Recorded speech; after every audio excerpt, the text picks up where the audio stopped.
Merci, Monsieur le Président. Merci, Monsieur le Vice-président Bernard Hasbrouck, mes chers collègues.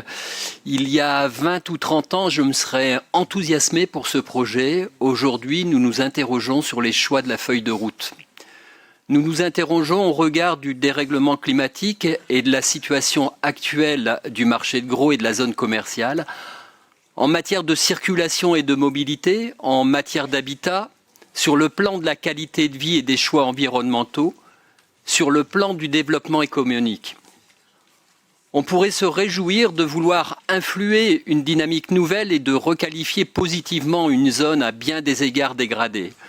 Pourtant, vouloir imaginer la logistique alimentaire de demain à proximité d'un nœud autoroutier ne risque-t-il pas, dans les faits, avec la logique de recherche de croissance, de ne déboucher que sur encore plus de camions et encore plus de circulation aux grandes dames des riverains et de la qualité de l'air? Vouloir soutenir la food tech, si l'on ne met pas des garanties fortes sur les objectifs recherchés, risque bien de remplir de satisfaction les futurs Deliveroo, Uber Eats et bien d'autres, pour au final faire le bonheur de Sodexo et des grands groupes de l'industrie agroalimentaire, au détriment de la proximité, de la convivialité, de l'art du bien manger.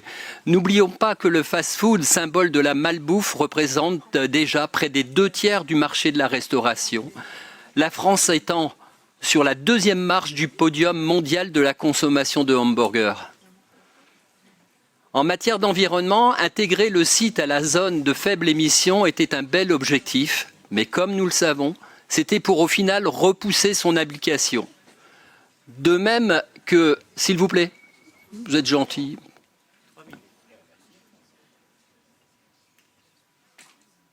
Alors, j'ai perdu ma ligne en plus. C'est malin. De même que redessiner la trame verte, mais dans le même temps requalifier les terres agricoles, nous inquiète également quant à l'ambition environnementale. La nécessité d'approvisionnement des populations doit être réfléchie différemment, sans doute avec beaucoup plus de proximité et un soutien à une agriculture locale, en favorisant l'agriculture biologique et la consommation de produits non transformés. Peut-être vaudrait-il mieux dupliquer les sites que de rechercher une croissance à tout prix du site original au détriment de la qualité environnementale, amenant encore plus de déséquilibre dans l'aménagement du territoire régional au dommage des territoires autres que la métropole. Avoir la décroissance heureuse afin d'offrir une alimentation saine avec moins de kilomètres parcourus, avec moins de gaspillage alimentaire, avec moins de produits importés du bout du monde, nous réussirions à faire plus de proximité, plus de qualité, pour un bilan carbone et une adaptation aux évolutions climatiques qui s'en trouveraient largement améliorées.